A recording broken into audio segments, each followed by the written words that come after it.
एक शॉक लग गया था कि फ्रांस के लोग ऐसा कुछ कर सकते हैं, रेवोल्यूशन ला सकते हैं, किंग को मार सकते हैं, वहाँ का किंग फ्ली कर सकता है, तो हमारे साथ भी यही चीज़ पॉसिबल है। तो उन्होंने क्या लेकर आए थे, कुछ चीज़ें लेकर आए थे। वो क्या चेंजेस थे उनके यहाँ पर, वो आज हम क्लास में पढ़ने वाले हैं। ठीक है, छोटी सी स्लाइड रहेगी। ठीक है, थोड़ा इंटरेस्टिंग बनाने की कोशिश की है मैंने। तो आज देखेंगे एक तो जर्मनी और इटली के, जर्मनी एंड इटली। ठीक है, जर्मनी एंड इटली के बारे में, उसका unification, visualising the nation, nationalism and imperialism. मतलब 3 ही टॉपिक है पर थोड़े से वाइड है, स्लाइड्स का नंबर ज़्यादा है पर इजी है।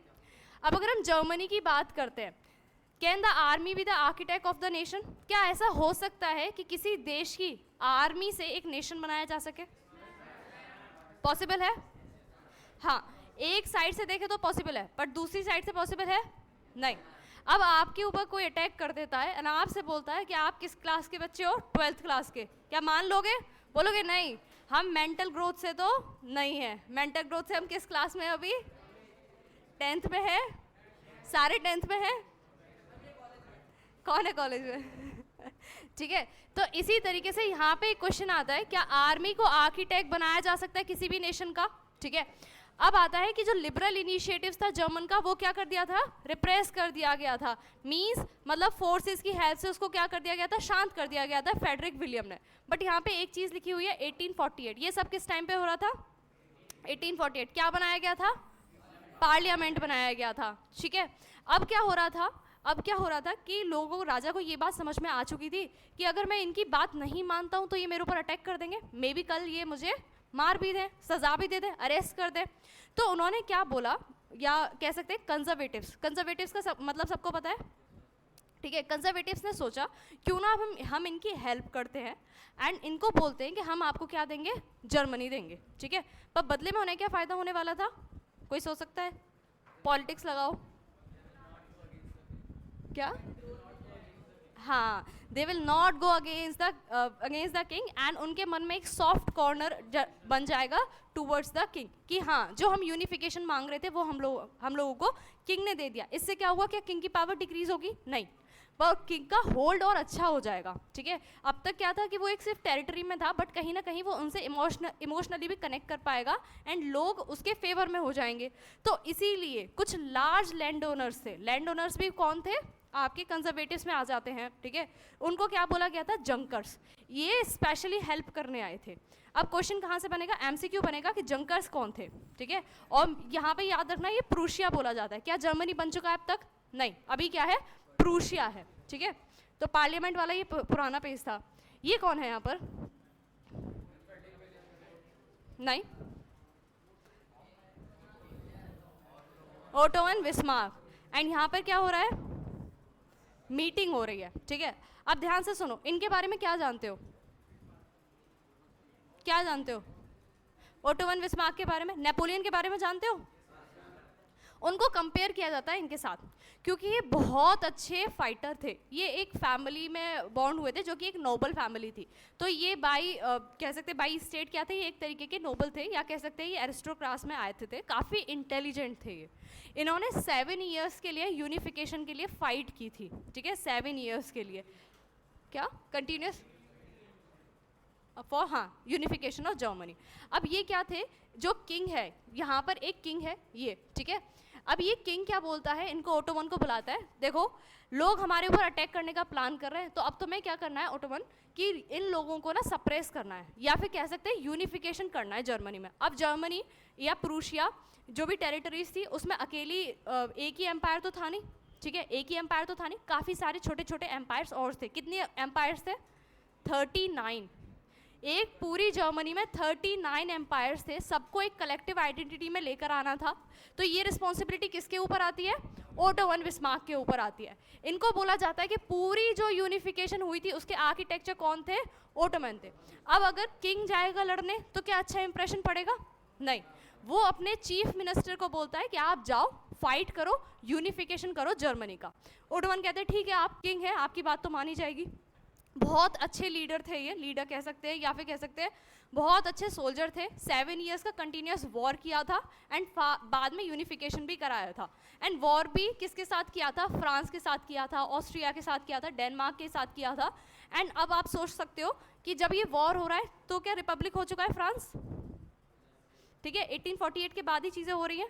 अब इस टाइम पर क्या था, फ्रांस रिपब्लिक था। फ्रांस बोला हम क्यों फाइट करें तुमसे, तो इन्होंने बहुत स्ट्रेटजी बनाई, एकदम पॉलिटिकल, वो होता है ना चक्रव्यूह जिसे कहते हैं, इस तरीके से सारी कंडीशंस को बनाया कि फ्रांस को इसके साथ लड़ना पड़ गया।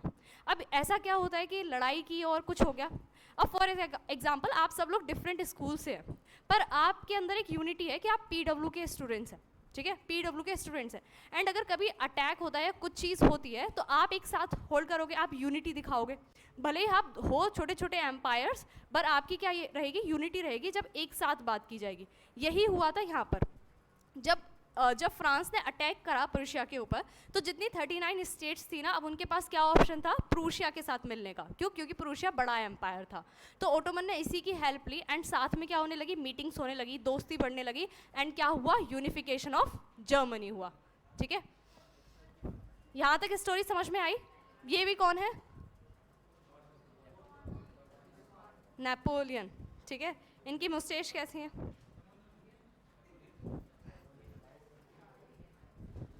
क्या हो रहा है ये?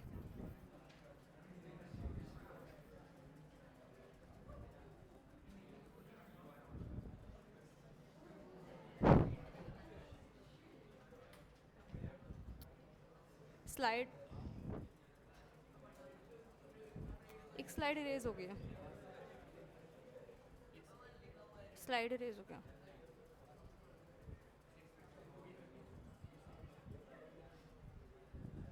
इरेज हो गया slide.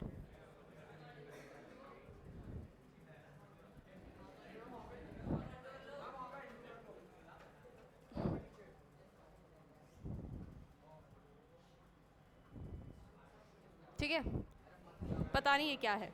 There was a 7 years of war, ये मैं आपको बता चुकी हूँ। वेट वेट वेट, इरेजर है वो। ठीक है, तो 7 years ऑफ वॉर थे, किसके अगेंस्ट थे? ऑस्ट्रिया, डेनमार्क एंड फ्रांस के अगेंस्ट।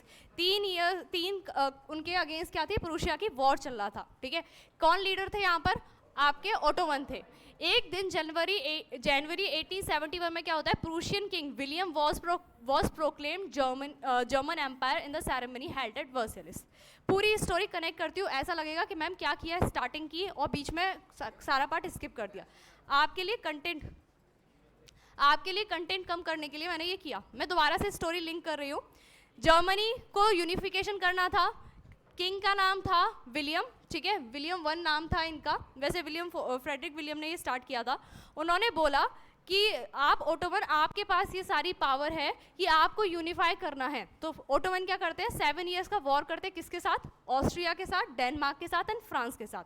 एट लास्ट काफ़ी साल लड़ने के बाद, मीन 7 years लड़ने के बाद 1871 में, अब आपने ये नहीं सोचा कि यहाँ पे एम्परर कौन है? विलियम 1। और स्टार्ट किसने कराया था? Frederick William. तो ये कहाँ से आ गए? ये उनके भाई थे। ठीक है, फ्रेडरिक विलियम 4 के ये भाई थे। वो राजा अच्छा नहीं था क्योंकि उसने पार्लियामेंट को क्या करा था, रिजेक्ट किया था। बट ये राजा अच्छा था, इसने उनको भी समझा था चीज़ों को। एंड उसके बाद मतलब जब सारी चीज़ें हो जाती हैं, ये इनके ऊपर कह सकते हैं विक्ट्री डिक्लेयर कर देते हैं, तो बाद में वर्सेलिस नाम की एक जगह, ये कहाँ पर है? फ्रांस के अंदर। वहाँ पर विलियम 1 को क्या बना दिया जाता है? राजा बना दिया जाता है। क्या यहाँ पे यूनिफिकेशन हो चुका है जर्मनी का? यस। किसने कराया था? Who was the architecture? कौन था?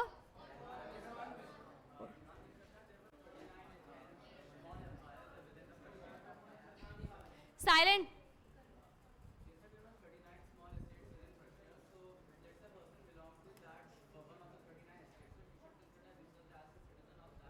What? Oh, come again. I can't get you.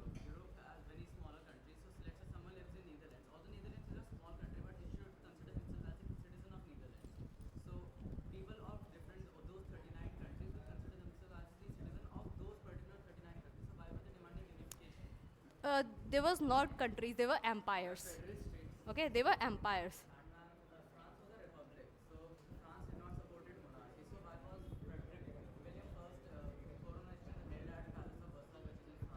Because they were fighting against France. They were having a war against France. Okay so क्या हुआ था, देखो लिसन, जब फ्रांस के साथ वॉर होगी, फ्रांस के ऊपर विक्ट्री हुई, तो क्या फ्रांस का कुछ पार्ट लिया जाएगा या नहीं लिया जाएगा? लिया जाएगा। तो फ्रांस के कुछ पार्ट्स को ना किस में इंक्लूड करा गया था? जर्मन एम्पायर में। बहुत थोड़ा एरिया था बट इंक्लूड किया गया था। उसी टाइम पर ये एक डिक्लेयर किया जाता है वर्सेलिस में कि अब जो एम्पायर नया बना है, जिसमें कुछ पार्ट फ्रांस का, कुछ पार्ट डेनमार्क, कुछ पार्ट ऑस्ट्रिया, मीन्स जहाँ पर एम्पायर्स हुआ करते थे, प्रूशियन एम्पायर जहाँ पर हुआ करता था, प्लस जो 39 छोटे छोटे एम्पायर्स और भी थे जो कि किसकी तरफ से लड़ रहे थे? प्रूशिया की तरफ से लड़ रहे थे। उन सबका किंग कौन रहेगा अब? William one. अब ये कंफ्यूजन तो किसी को नहीं है कि छोटे छोटे एम्पायर्स में जो लोग रह रहे थे वो अपनी कंट्री के लिए या अपने यूनिफिकेशन के लिए क्यों नहीं लड़ रहे थे? क्योंकि वहाँ पे डाइवर्सिटी थी। ऐसा भी था कि जैसे मैंने आपको बताया था कि पोलैंड जो था, पॉलिश बोलने वाले लोग क्या थे, वो ऐसे एम्पायर्स में चले गए थे जहाँ वो जाना नहीं चाहते थे, ठीक है? तो एम्पायर था बट लोगों के बीच अंदर क्या थी? नेशनलिज्म की फीलिंग नहीं थी अभी भी, ठीक है? अब क्या होता है 18 जनवरी 1871 में क्या होता है? Assembly comprises the prince of the German states, representatives of the army, important Prussian ministers, Bismarck gathered in the unheated mall hall of the palace of Versailles. मतलब ये बात वही लिखी हुई है जो ऊपर एक छोटा सा पॉइंट है, वो सब लोग मिलते हैं। कहाँ कहाँ के लोग होते हैं? चीफ मिनिस्टर होते हैं हमारे, आर्मी के रिप्रेजेंटेटिव्स होते हैं, जर्मन स्टेट्स के प्रिंसेस होते हैं, एंड किसे डिक्लेयर किया जाता है? King Ottoman. किसने बोला ऑटोमन? नहीं। कौन है यहाँ पर किंग? कौन बना? स्टोरी समझ नहीं आई क्या? किसे नहीं आई? Raise your hand. नहीं आई समझ में? बिल्कुल भी नहीं आई। चलो स्टार्टिंग से बताती हूँ। देखो, एक किंग है, फॉर एग्जाम्पल आप ही अपने यहाँ के किंग हैं, ठीक है? अब आपको लगता है कि अगर आपने अपने लोगों को लिबर्टी नहीं दी, आज़ादी नहीं दी, तो आपको क्या कर दिया जाएगा?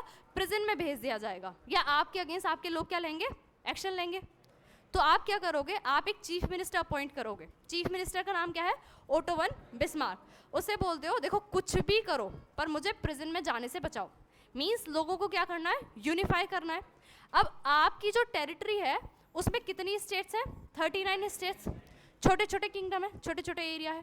अब सबको यूनाइट करना है तो क्या करना पड़ेगा? लड़ाई करनी पड़ेगी, वॉर करना पड़ेगा। किसके साथ होगा? ऑस्ट्रिया के साथ। फ्रांस को ज़बरदस्ती इंक्लूड किया जाएगा क्योंकि फ्रांस क्या थी? एक पावर थी। और थर्ड क्या है आपका? डेनमार्क। अब जब ये पूरा वैसे आता प्रूशियन एम्पायर में था, प्रूशिया एम्पायर ने क्या किया? छोटी छोटी स्टेट्स के साथ कोलैबोरेट किया। देखो हम इससे भी लड़ रहे हैं, इससे भी लड़ रहे हैं, इससे भी लड़ रहे हैं, और लड़ किस चीज़ के लिए रहे हैं हम? लिबर्टी के लिए, यूनिफिकेशन के लिए लड़ रहे हैं। एंड आप भी यहाँ पर किंग हो, तो अगर आप हमारा साथ नहीं दोगे तो आपके लोग फिर से कल फाइट करेंगे जैसे फ्रांस के लोगों ने किया, एंड मे बी आपकी टेरिटरी आपके हाथ से चली जाए। तो यहाँ पे क्या हुआ? सब लोग क्या बोलने लगे कि ठीक है हम किसके साथ हैं? Prussia means auto von Bismarck के साथ हैं। अब ओटो वन बिस्मार्क ने क्या किया? कितने ईयर्स की फाइट की? 7 ईयर्स अगेंस्ट इनके ऑस्ट्रिया, डेनमार्क और फ्रांस के। फ्रांस का कुछ पार्ट उन्होंने जीत भी लिया।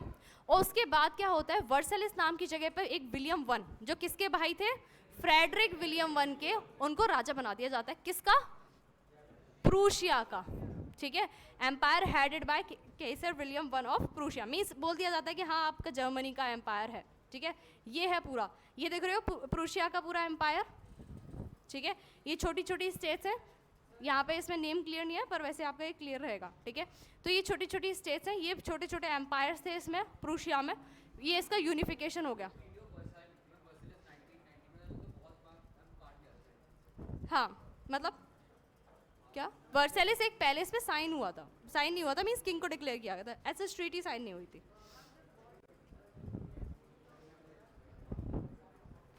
और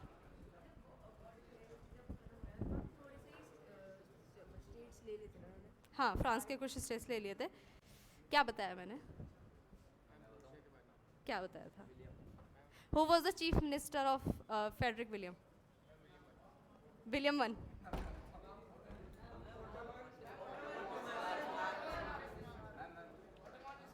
खड़े हो जाओ, स्टैंड अप। पूरी क्लास में खड़े रहोगे? नहीं, खड़े रहो बिल्कुल, मैं क्लास से बाहर निकाल दूंगी फिर। हाँ तो खड़े रहो बस, ठीक है? अब आता है the dominance of Prussian state power plays a strong emphasis modernisation the currency. अब प्रूशिया आ चुका है, प्रूशिया क्या करने लगेगा? अब सपोज आपकी जो क्लास है, क्या मेरा रूल यहाँ पर चल रहा है? मैंने अपनी पावर दिखाई है। इसी तरीके से अब ये कितनी स्टेट्स थी यहाँ पर? 39। मेजर पार्ट किसका था? प्रूशिया का। अब छोटी छोटी और भी स्टेट्स थी, वो बोले कि राजा जी हमने आपकी हेल्प तो की थी, अब बदले में हमें क्या मिलेगा? वो बोलते तुम्हें मिलेगी हमारी डोमिनेंसी, मीन्स हम तुम्हारे ऊपर डोमिनेंट हो जाएंगे, हम जो करेंसी लाएंगे वो तुम्हें फॉलो करनी पड़ेगी, या जो भी चेंजेस हम लेकर आएंगे, जो भी जर्मनी के अंदर प्रैक्टिसेस होंगी वो तुमको फॉलो करनी पड़ेगी, भले ही तुम कितने ही छोटे एम्पायर हो, कोई मतलब नहीं बनता। तो क्या इनकी हेल्प का कोई फ़ायदा हुआ? नहीं, इनसे तो सब कुछ चला गया, इनकी पूरी पावर इनसे ले ली जाती है, एंड प्रूशिया का पूरा इम्पैक्ट इनके ऊपर देखने को लगता है। अब ये प्रूशिया ही आगे जाकर जब सारी कंट्रीज मिल जाती हैं तो क्या बनाता है? जर्मनी बनाता है। तो जर्मनी में किसका मेजर रोल रहा? प्रूशिया। जो भी पावर्स, जो भी चेंजेस लेकर आए वो कौन लेकर आया था? प्रूशिया। क्यों? क्योंकि प्रूशिया का उस पूरे स्टेट में, मतलब जितनी भी स्टेट्स ने पार्टिसिपेट किया था, सबसे ज़्यादा एरिया था। ठीक है, क्लियर हुआ? समझ में आ गया? कोई ऐसा जिसे यहाँ तक बिल्कुल भी समझ नहीं आया हो? ये क्या होता है? पेन मतलब है डाउट या नहीं? उसे ज़्यादा पता है, नहीं समझ में? हाँ, यस।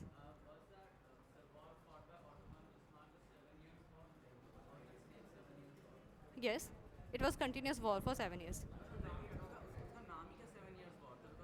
हाँ, 7 years. अच्छा, एक और चीज़, who is Iron Man of India? Who is Iron Man of Germany? Ottoman Bismarck. ठीक है, ऑटोमन का ये था कि वो उनको एक ही पॉलिसी रहती थी, ब्लड एंड आयरन वाली, मतलब वो बहुत ज़्यादा स्ट्रॉन्ग थे, उन्हें या तो वॉर दिखता था और बहुत ज़्यादा, मतलब कह सकते हैं ना, डोमिनेंस, बहुत ज़्यादा स्ट्रिक्ट थे, मतलब बहुत पावरफुल इंसान था वो। ठीक है, अब आता है यूनिफिकेशन ऑफ इटली। इटली को कुछ और भी बोला जाता है, पता है क्या?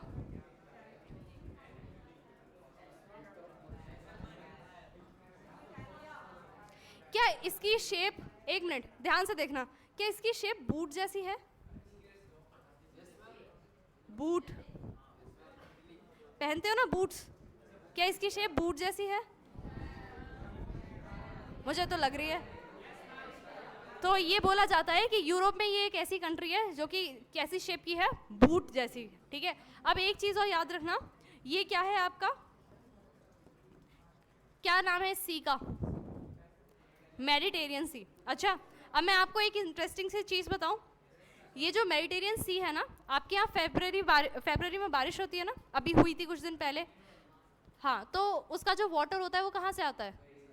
मेडिटेरियन सी से। तो आप कहाँ का पानी पीते हो? इटली के पास का।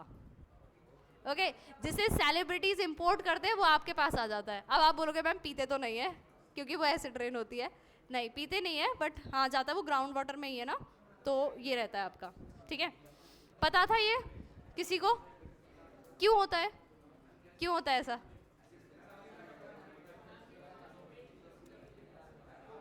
यार मुझसे बात करो ना 1 घंटे के लिए, आपस में बंद कर दो। हाँ, I want pin drop silence, last beach, middle bench, stand up both of you. इसको भी खड़ा करो, आप भी शामिल थे इसमें। ओके, तो अब बात करते हैं इटली की। क्या हमने जर्मनी पढ़ लिया? क्या फ्रांस पढ़ लिया? फ्रांस की डेट्स याद है सबको? पूछ लेती हूँ मैं आप लोगों से, किंग कब आए थे? लुइस 16, 17, क्या क्या क्या ये सही है डेट?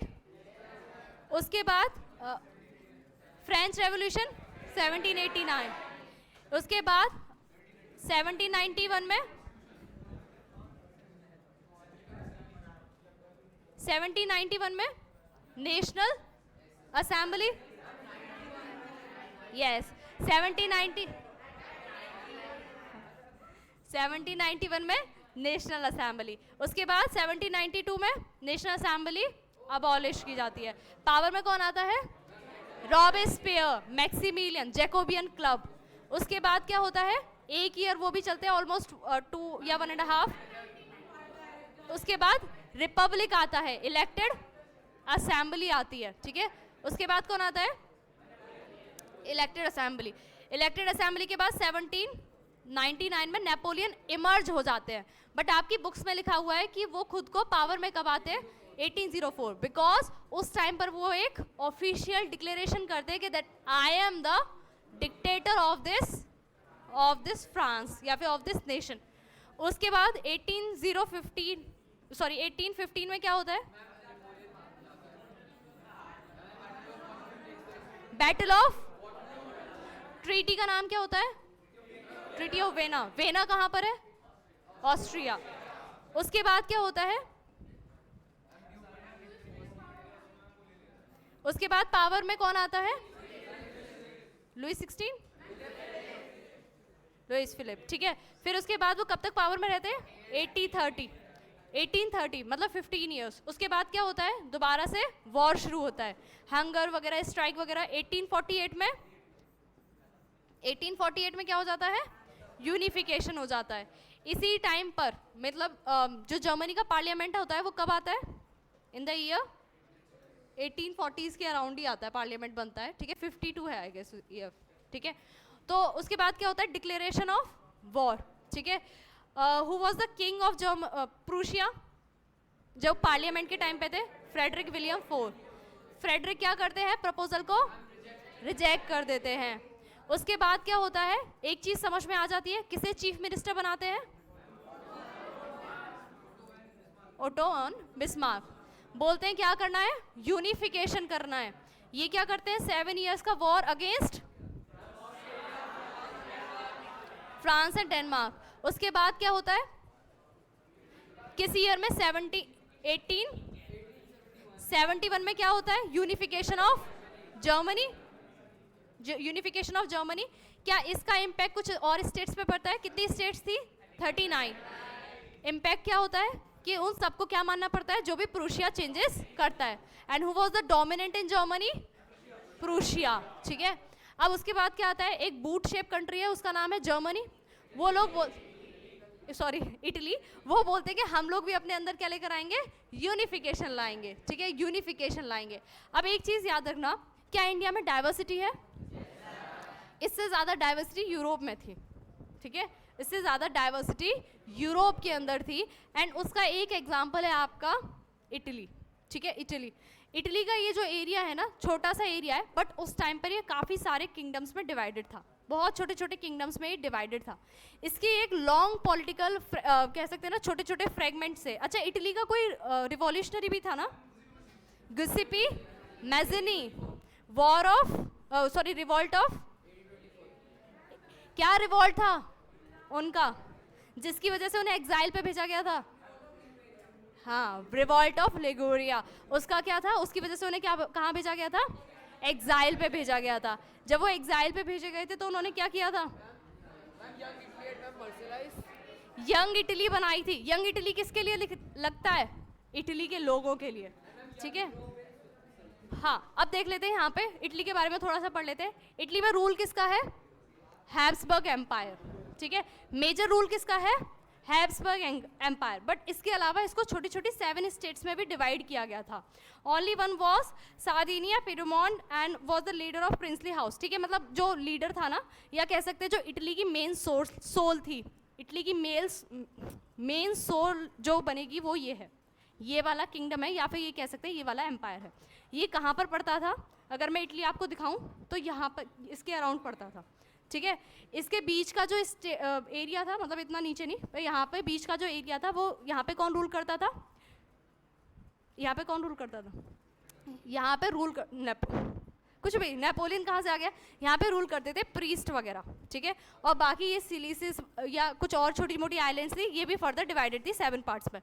पर मेन यहाँ पे, जैसे पूरी जर्मनी में मेन रूलर कौन रहा, प्रूशिया रहा ना, ठीक है, ठीक है। और यहाँ पर क्या कौन रहेगा आपका, सार्डिनिया, पिएमोंट, ये यहाँ पे मेन रूलर रहने वाले इटली के अंदर, ठीक है। क्लियर हुआ, नींद आ रही है, किसे किसे आ रही है, किसी को नहीं आ रही, मतलब इन लोगों को आ रही है क्या। अच्छा, एक चीज़ है, इस क्लास की गर्ल्स बहुत शांत है, मतलब पता ही नहीं चलता है कि यहाँ पर है, तो डोमिनेंट से कुछ नहीं होता है। वॉइस तो उनके पास भी है, चिल्ला तो वो भी सकती है,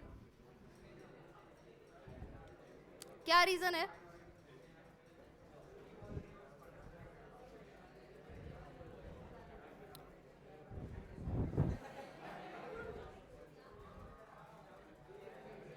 मतलब कितना अच्छा हो जाता है ना ये, कितना इंटरेस्टिंग हो जाता है ये।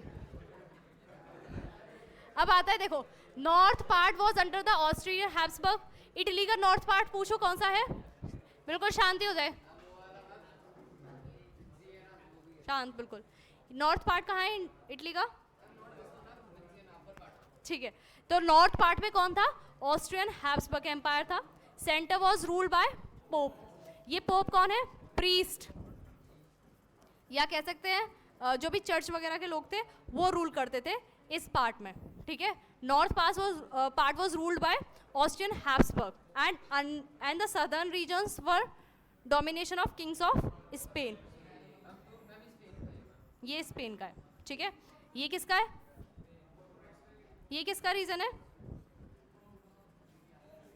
Another region. ठीक है, even the Italian language had not acquired the one common form and still have many regional and vocal variations। क्या इंडिया में vocal variations हैं? पर हमारी एक कॉमन लैंग्वेज है हिंदी। हमारा एक्सेंट अलग हो सकता है, पर क्या हम एक दूसरे की बात समझ लेते हैं? यस कोई एक पर्सन अगर हरियाणा से आके भी बोलेगा तो भी आप समझ लोगे, बट उसका एक्सेंट डिफरेंट होगा। ठीक है, तो एक कॉमन लैंग्वेज है।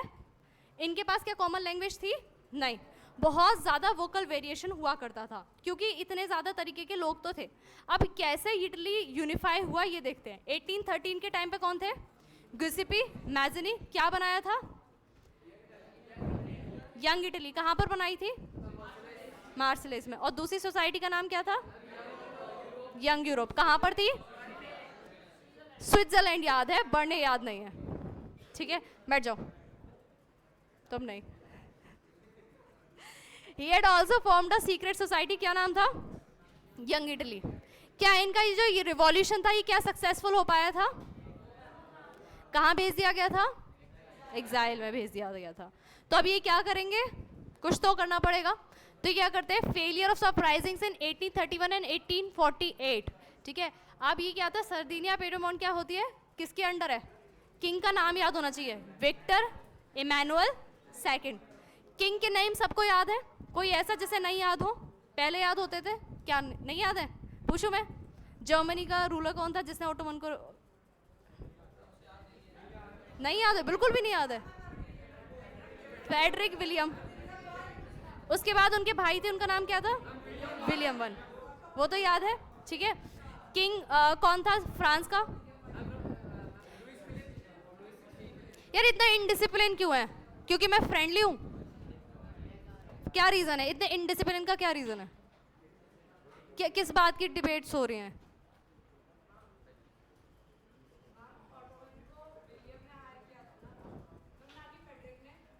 फ्रेडरिक विलियम पूरा नाम था। विलियम अलग है, विलहेम और मतलब उसमें एच आता था, वो विलियम है। वो विलियम वन है, वो फ्रेडरिक विलियम फोर है। हाँ हाँ हाँ, वो उस टाइम रूलर थे। हाँ हाँ, उनके भाई, मतलब जब वो पोजीशन से हट जाते हैं तो उनके भाई रूल करने लग जाते हैं। जैसे सन रूल करता है ना, उस तरीके से।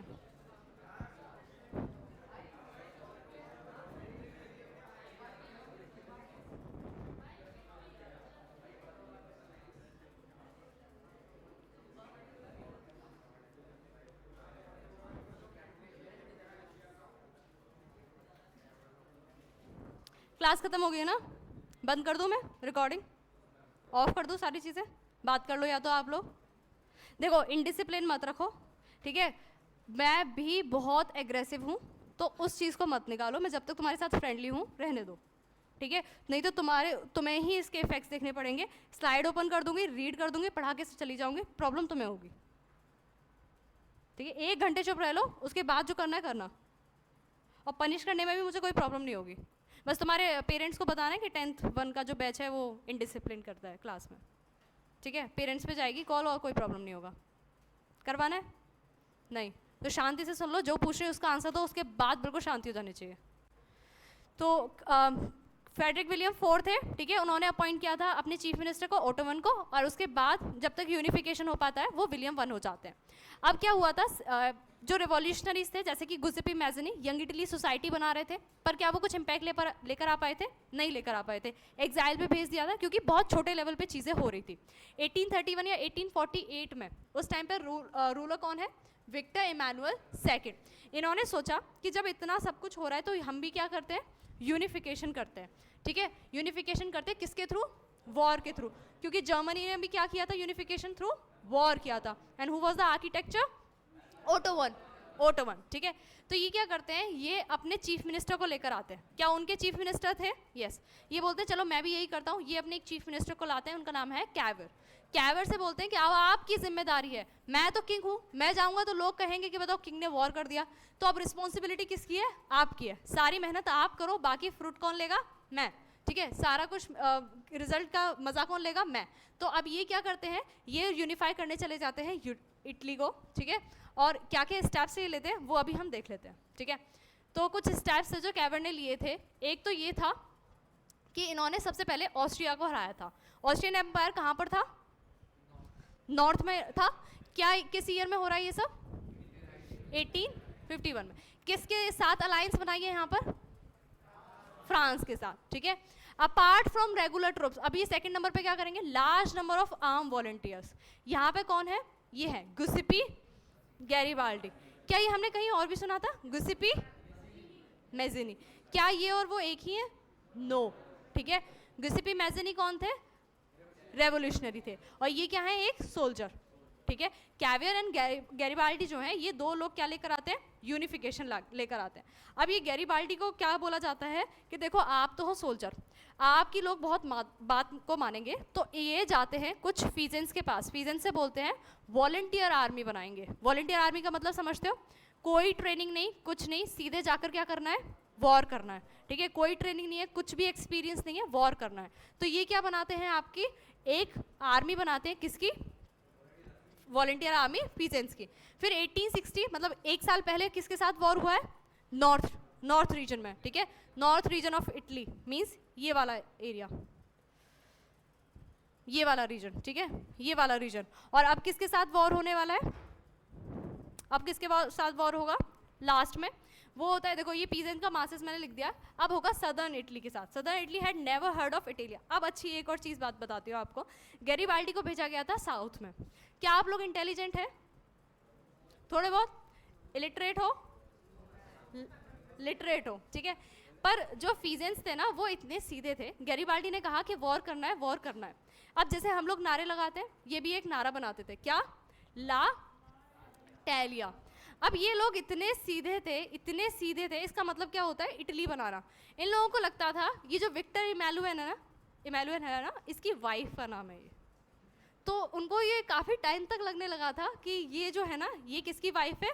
विक्टर इमैनुअल की वाइफ का नाम है। कोई ये ला इटली मतलब एक इटली ऐसा कुछ नहीं है, ये उनकी वाइफ है, ठीक है। तो जैसे मैं आपको समझाती रहती हूँ पर आपको लास्ट में समझ में कुछ नहीं आता है, इसी तरीके से इन लोगों को भी समझ नहीं आया था, लड़ाई कर रहे थे बस, किसके इशारे पे चल रहे थे? ये गैरिबाल्डी के, ठीक है, गिसिपी Garibaldi. And who was the chief minister? Cavour, ठीक है। अब क्या आता है? Strange case of Britain. अब ब्रिटेन का याद है आपको? ब्रिटेन में क्या थी? मोनार्की थी, ठीक है, मोनार्की चल रही थी ब्रिटेन के अंदर। ओके, अब क्या होता है कि हर जगह क्या हो रहा है? वॉर हो रहा है। यहाँ से इटली ना यूनिफाई हो जाता है, साउथ रीजन भी आ जाता है और प्रीस्ट वगैरह भी आ जाते हैं, सदर्न रीजन भी आ जाता है और इटली क्या हो जाती है? यूनिफाई हो जाती है। अब आते हैं ब्रिटेन के केस की बात करते हैं। ब्रिटेन में बहुत स्ट्रेंज केस हुआ। अब तक क्या हो रहा था? वॉर हो रहा था, जर्मनी में वॉर हुआ, फ्रांस में वॉर हुआ, इटली में वॉर हुआ, पर यहाँ पर क्या होगा? यहाँ पे किसी तरीके का कोई वॉर नहीं होगा, ठीक है। यहाँ पे देखो यही चीज़ लिखा हुआ है, कोई भी एक सडन अपवीवल नहीं था, मतलब किसी तरीके की कोई रिवॉल्यूशन नहीं थी, कुछ नहीं था। ये किसकी वजह से था? एक लॉन्ग ड्रॉन प्रोसेस, एक धीरे धीरे प्रोसेस चल रही थी, उसी के साथ इसके अंदर चेंज आने लगते हैं, ठीक है।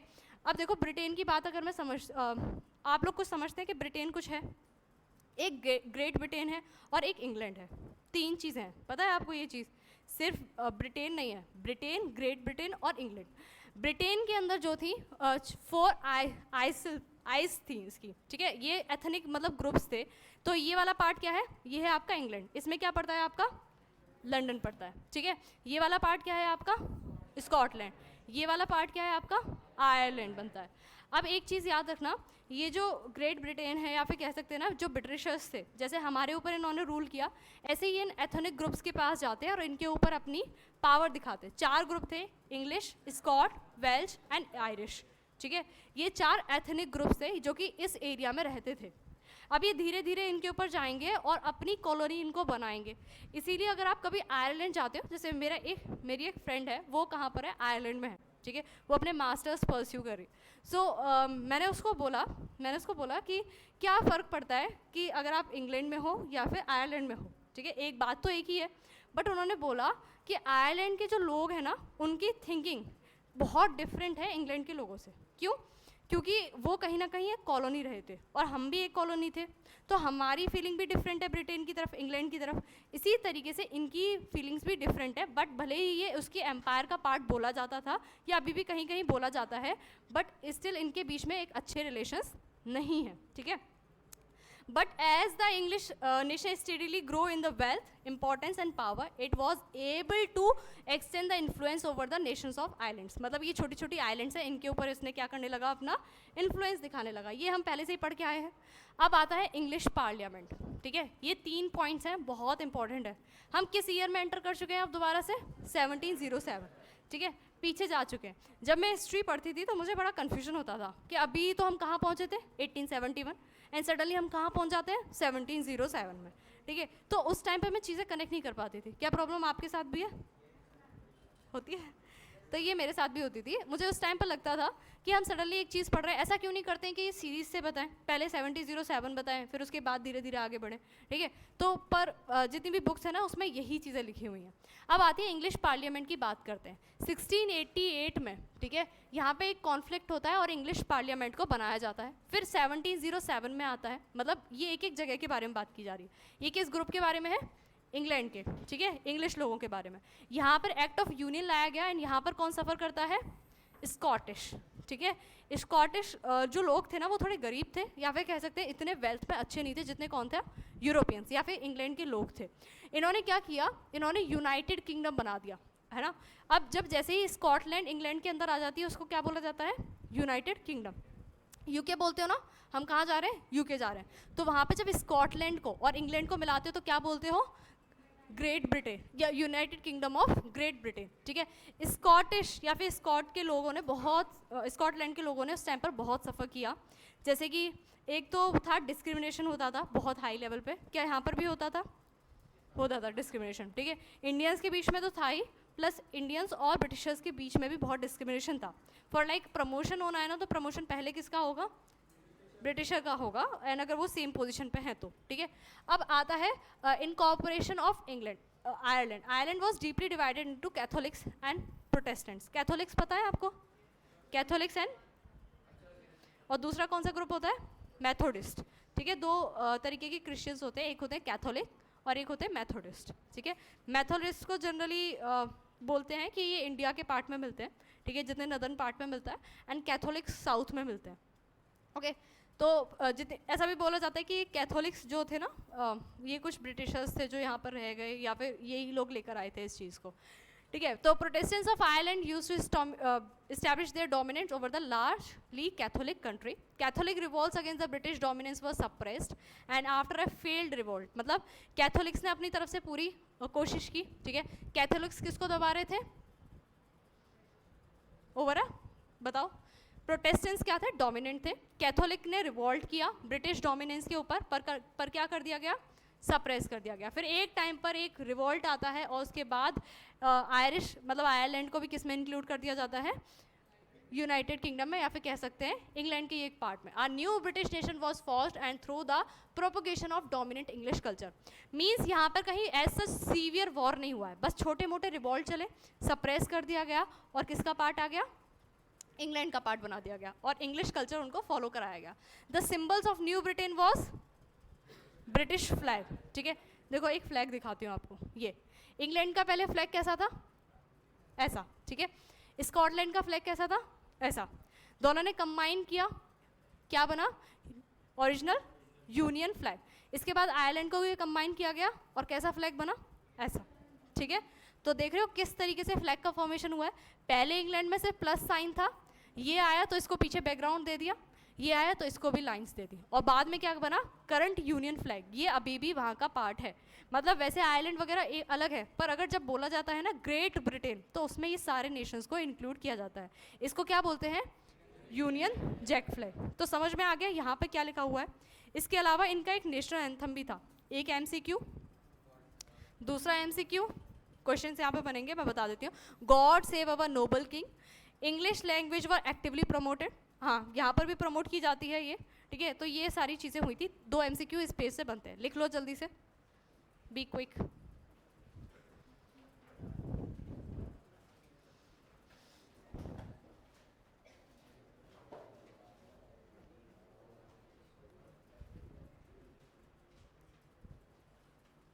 National anthem, God save our noble king and British flag the Union Jack. Last में मैं पूछूंगी तो याद रखना। डन?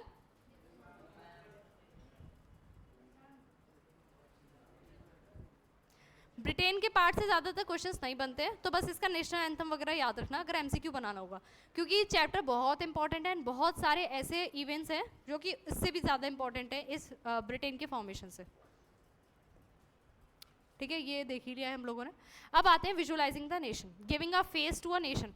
हमारे फेशन का वो क्या है? नेशन का फेस क्या है? भारत माता, ठीक है। मतलब हम लोगों ने क्या बना लिया है? एक इमेज बना लिया है। इसी तरीके से किसी ने एलियंस देखे? नहीं। पर अगर मैं बोलती हूँ एलियंस, तो माइंड में एक इमेज आती है, ऐसा होगा, फेस होगा, ठीक है, आईज होंगे, वेब फीट वगैरह होंगे। तो मतलब हम लोग एक इमेज का फॉर्मेशन कर लेते हैं। कोई बोलता है वो ग्रीन कलर के होंगे, है ना। तो इसी तरीके से, या फिर घोस्ट, घोस्ट का एग्जाम्पल ले लेते हैं। किसी ने देखा है? नहीं। पर आपके पास एक सिमिलर आइडेंटिटी आ जाती है, कोई एक वाइट साड़ी में या फिर वाइट फेस के साथ, तो आपको क्या लगने लगता है कि वो क्या है? घोस्ट है, ठीक है। तो वो क्या है? एक विजुअलाइजेशन है। आपने रियल में देखा नहीं देखा, पर क्या किया? विजुअलाइज किया चीज़ों को, आसपास से चीज़ों को कनेक्ट किया। तो उस चीज़ से मीन्स आप बस एक उसकी झलक से ही आप समझ जाते हो ये सामने क्या है? घोस्ट है। अब हम को भागना चाहिए, ठीक है। आपका फ्लाइट हार्मोन रिलीज होता है और आप क्या करने लगते हो? भागने लगते हो।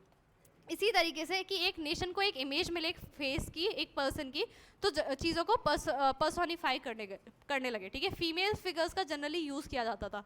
क्यों किया जाता था? मेल फिगर्स क्यों नहीं? बट मेजर केसेस में फीमेल्स को किया जाता था। बताओ क्या रीज़न था? क्योंकि फीमेल्स को ना रेस्पेक्टफुल माना जाता है, ठीक है।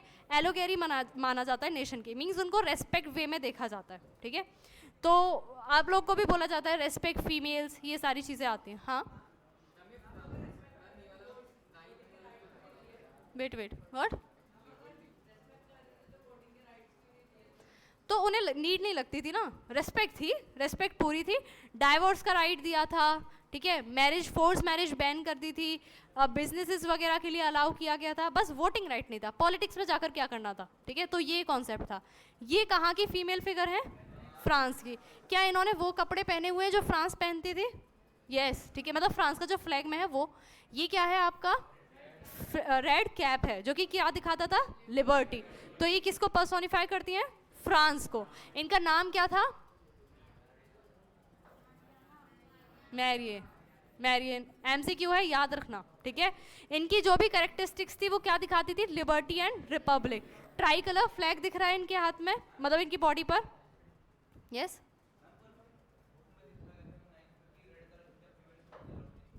लिबर्टी दिखाता था, मींस वो दिखाता था कि जो लोग स्लेव से या फिर किसी डोमिनेशन से आज़ाद हुए हैं उसको दिखाता था।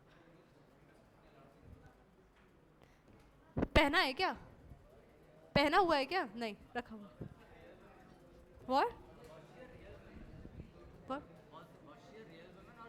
It was just a imagination. जैसे भारत माता एक इमेजिनेशन है, इमेजिनेशन, ठीक है। अब ये क्या है यहाँ पर? क्या आपके जो मैप्स एंड कॉइन्स होते थे पुराने टाइम के, क्या उन पे किंग एंड क्वीन के फोटोज होते थे? यस। तो इसी तरीके से इनको भी स्टैम्प्स पे, कॉइन्स वगैरह पे लगाया जाने लगा।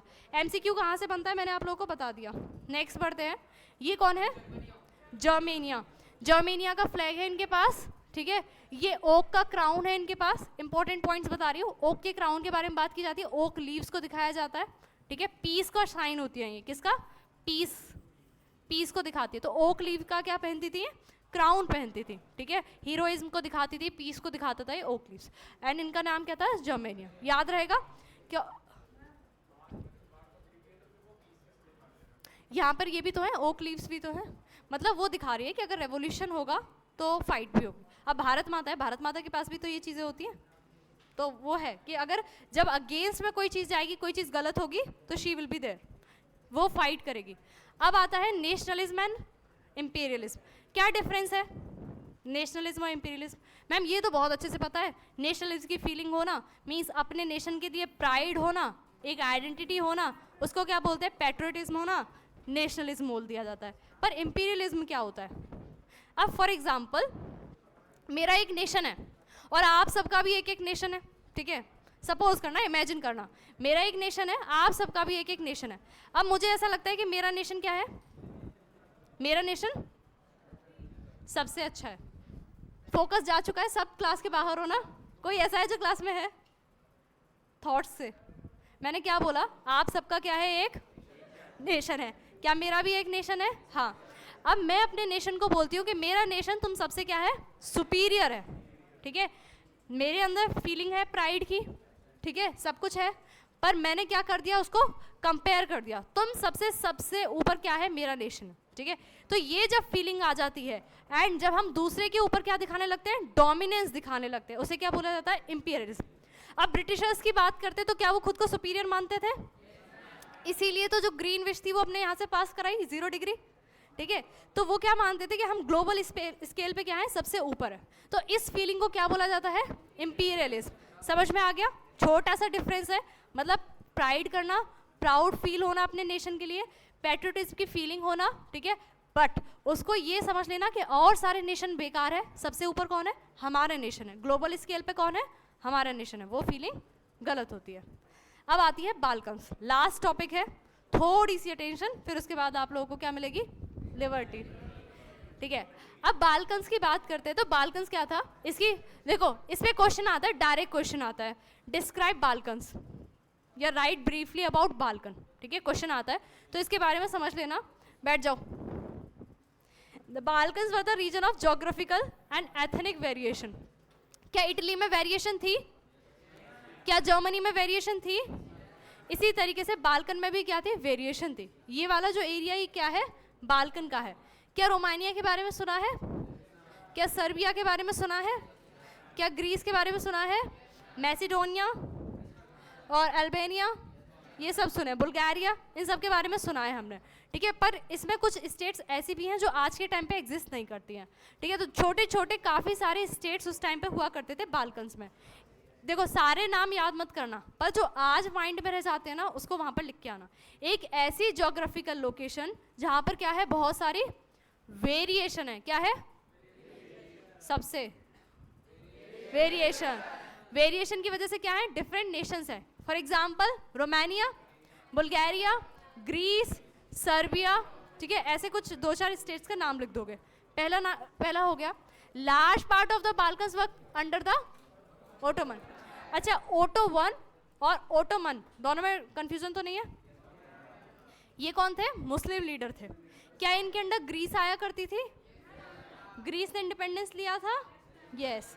तो इसी तरीके से बाल्कन्स में भी या इसके बहुत सारे पार्ट में कौन रूल करता था? एक मुस्लिम एम्परर जिसका नाम था ओटोमन, ठीक है। तो ये क्या करते थे? अब क्या होता है, बाल्कन के लोगों में क्या होने लगता है?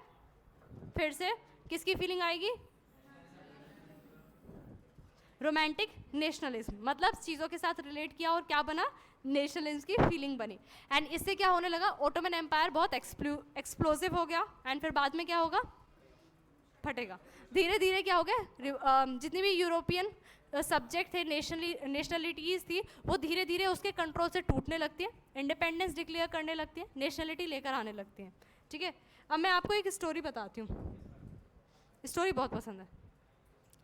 इधर यहाँ पर वॉर आता है, ठीक है। वॉर होता है 2 नेशंस के बीच में और दो लोगों में आराम से लड़ाई हो रही होती है। आपके यहाँ भी होता है ना, दो फ्रेंड्स आपस में लड़ रहे होते हैं, बीच में और फ्रेंड्स आ जाते हैं और मिलते मिलते पूरी क्लास क्या हो जाती है, लड़ाई करना शुरू कर देती है। वही यहाँ पे हुआ, ठीक है। ये कौन है, बाल्कन्स है, ठीक है। उस टाइम भी कैसे कपड़े पहना करते थे, क्या हम लोग ऐसे पहनते हैं अभी? तो ये लोग हमारे से कितने आगे हैं, ठीक है। तो ये वाला एरिया जो है ये किसके अंडर आता था आपका, बाल्कन के अंदर आता था। बाल्कन जो स्टेट्स थी ना, मतलब देखो एक तो होता है कि तुम लार्ज स्केल पे कर रहे हो, लड़ रहे हो, पर क्या तुम एक दूसरे से जेलस फील करते हो? नहीं करते? गर्ल्स करते हैं सभी जेलस फील करते हैं, कुछ ना कुछ लेकर, किसी ना किसी चीज़ को लेकर जेलस फील होता है कि भले ही आपके पास कुछ हो गया, डिस्कशन बता दिया क्या बुरा लगता है, अब इधर सुन लो। इसी तरीके से क्या था, बाल्कन्स में भी क्या, बाल्कन की काफ़ी सारी स्टेट्स में क्या थी, जेलसी थी, एक दूसरे के ऊपर था कि इसके पास ज़्यादा पैसा आता है, इसकी टेरिटरी बड़ी है, इसकी टेरिटरी छोटी है, इसका रूलर अच्छा है। इन छोटी छोटी बातों पे क्या होने लगा था, रिवॉल्ट होने लगा था। During this period there was a intense rivalry among the European powers and the trade colonies in the naval military right. अब एक चीज़ ध्यान से सुनना, इस बाल्कन नेशन के आसपास क्या है, पानी। ये तो बंद है पर यहाँ पर पानी है। अब इन कंट्रीज को क्या लगता था, इनके पास क्या है, पानी है, तो इससे क्या होती थी, जेलसी होती थी। क्यों? ट्रेड होता था। तो यहाँ से अगर पोर्ट है, मेरी कंट्री ये है, तो मैं पोर्ट कर लूँगी, ठीक है। अब अगर मुझे यहाँ से कुछ सामान यहाँ भेजना है तो पहले मुझे इन कंट्रीज़ को टैक्स देना पड़ेगा, फिर यहाँ पर इसे टैक्स देना पड़ेगा, फिर बोला जाएगा कि भाई प्लीज़ मेरी इस शिप को ले जाकर वहाँ पर ले जाओ, ठीक है, तो वहाँ पर खर्चा देना पड़ेगा। तो क्या इतना प्रॉफिट मिलेगा? नहीं। तो बहुत सारी कंट्रीज़, इन कंट्रीज़ की मीन्स जो कि ओशन के पास थी, जिनके पास मिलिट्री या फिर कह सकते हैं नेवल जगह थी, वो आपस में क्या थी, जेलस थी। इवन बड़ी बड़ी पावर्स, ईच पावर जैसे कि रशिया, जर्मनी, इंग्लैंड, और ये लोग भी क्या थी, ये भी क्या करती थी, बाल्कन्स को हथियाना चाहती थी। जितना बड़ा एरिया मिल जाए उतना अच्छा है। एंड इसी वजह से क्या होता है, वर्ल्ड वॉर। तो फर्स्ट वर्ल्ड वॉर का रीजन कौन था?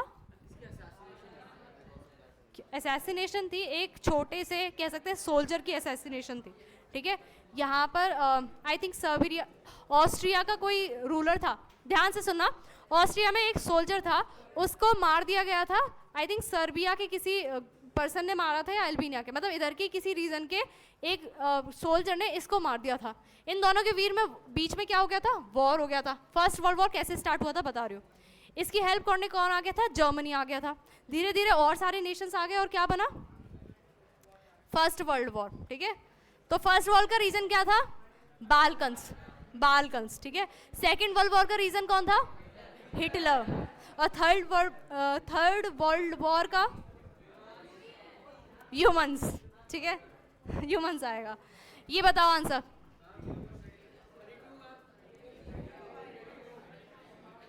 यस 1835 या 32? किस चीज के लिए साइन की गई थी, ग्रीस के लिए। ग्रीस कब इंडिपेंडेंस हुआ, 1832, ठीक है। Next question, in Prussia who was referred as Junker? Option B, ठीक है। Next, cultural movements. नेक्स्ट,